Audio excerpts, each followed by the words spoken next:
On the busy morning of April 25, 2005, a 7-car commuter train catastrophically derailed and crashed into an apartment outside of Amagasaki Station, killing more than 100 lives, which led to many changes in Japan's railway safety regulations. To understand why this accident made a huge change in a country's railway, known for its purely high standard and safety, let's begin to look at the company that owned and operated that accident train. All way back in 1987, a government-owned Japanese national railways had owned an amount of unpaid debt and got privatization, which led to forming several railway companies that operated their respective areas of operations.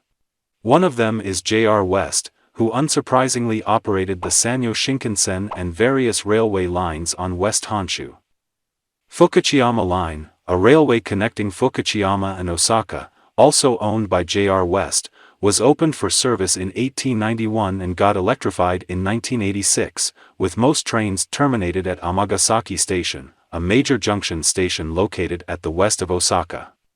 This station is where JR Tokaido Main Line, JR Tozai Line, and JR Fukuchiyama Line were intersected.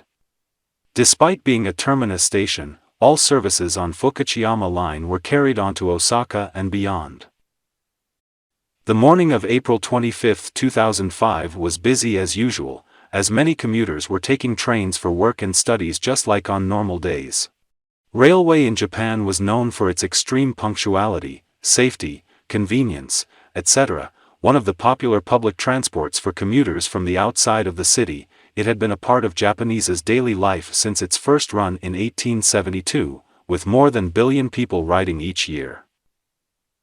Like other working days, a 23-year-old driver started his shift, shunting his 7-car 207 series, formed of 1 3-car and 1 4 cars out from the depot, arriving at Hanaten Station at 6:51 a.m., to pick up his conductor for the day. The conductor occupied the rear cab of carriage number 7, then the train departed westward on Gakintoshi Line to Amagasaki Station as an all-stopping local service. Then, it continued its journey onto Fukuchiyama Line, heading to its destination at the city of Takarazuka, the home of the all-female musical theater troupe, Takarazuka Revue. Just about to arrive at Takarazuka Station, a driver accidentally passed the red light, causing the automatic train stop or ATS to kick in, activated those damn brakes, and put the train to a halt. As a result of this, it's now running 15 seconds late.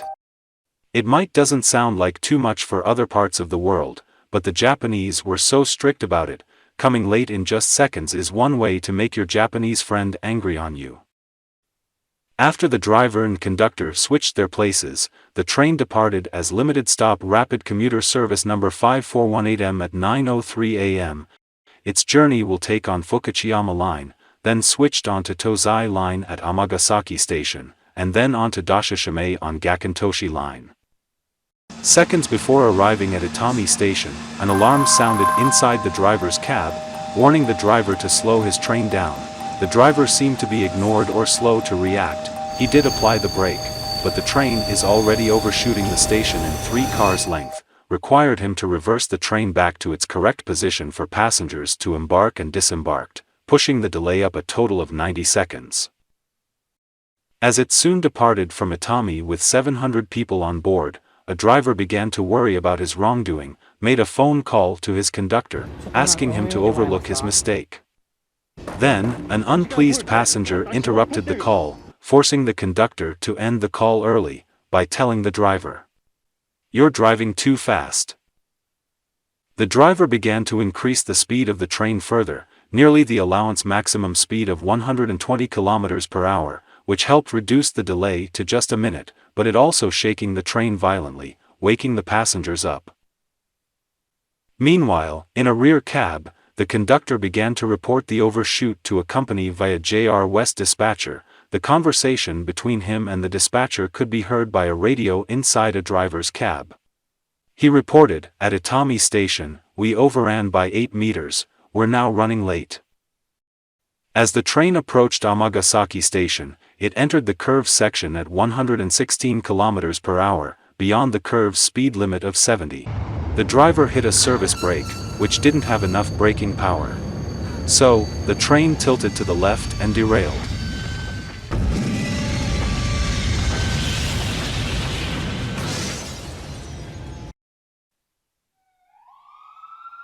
The front car had rammed into an underground parking lot of the apartment, killing the driver instantly. The second car hit the wall of the building, and blended into an L shape by the force of third and fourth carriages, which also came off the rail, and blocked both tracks. Carriage 5 was slightly derailed, while carriage 6 to 7 remained upright and stay on the rail. The emergency services were soon on the scene and began to transport the injured people out from the wreckage, with the most seriously injured being sent to hospitals, while the less severe were moved away from the scene, using police cars, taxis, flatbed trucks, etc. The areas were filled with leaking oil from car wrecks, mixing with piles of concrete, the wreckage of 5418M Carriage 1, and some survivors trapped inside. So, the rescuers had to take cautious about fire hazards, and try not to use any equipment that can create an inferno. In the end, 106 people, including the driver, lost their lives in this tragedy, while 562 people sustained injuries. The cleanup, repair, and investigation of the line between Amagasaki and Takarazuka would take a while until on June 19, 2005, the service resumed with a reduced speed of 95 km per hour for the straight section, and 60 km per hour for the curve section. As the investigators had found nothing wrong with the rails or train systems, they shifted their suspicion to the driver's actions. Why was the driver anxious about the delay so much that he was not aware of the route ahead? And why is he not using the emergency brake? First, we will begin with question number 1. Why is he so anxious? The driver was worried about the delay very much, because the thing that strikes fear into the driver's heart is Nikkin Kyoiku, or day shift education, a harsh punishment under the disguise of a retraining program. Why is a driver of 5418M scared of it? We need to travel back to 10 months before the disaster. In June 2004, 3 weeks after becoming the driver, he overshot the station by 100 meters. So, JR West sent him to 13 days Nikkin Kyoiku, where he was insulted by the educator to try and shame him, writing endless reports, apologizing to his work colleagues, weeding tracks, cleaning bathrooms, asking for permission to go to the toilet, etc. None of these help him to improve his driving skills, but instead put fear into the driver so much that he was under pressure to make up time, leading him to lose the situation awareness about what was in front of him. Here's come the second question. Why he's not using the emergency brake? On trains like the 207 series, it had 2 types of brakes. The first one is a service brake, and the second one is an emergency brake, which had more braking power. So, why is he not using it? Simple, JR West's policy came to play. Whenever the emergency brake was used, the driver must explain the reason to the company.